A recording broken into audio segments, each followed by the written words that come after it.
How to log into Facebook on Android? Super simple. First, unlock your Android device, find the blue Facebook icon and give it a tap. If you used the app before, you might see your account listed. Just tap on it. Otherwise, enter your email address or phone number in the first box.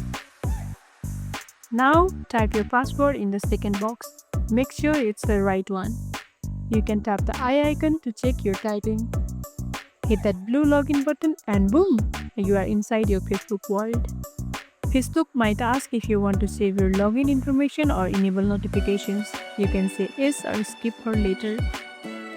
Pro tip: if you forgot your password, tap on Forgot Password and follow the steps to reset it. Super handy.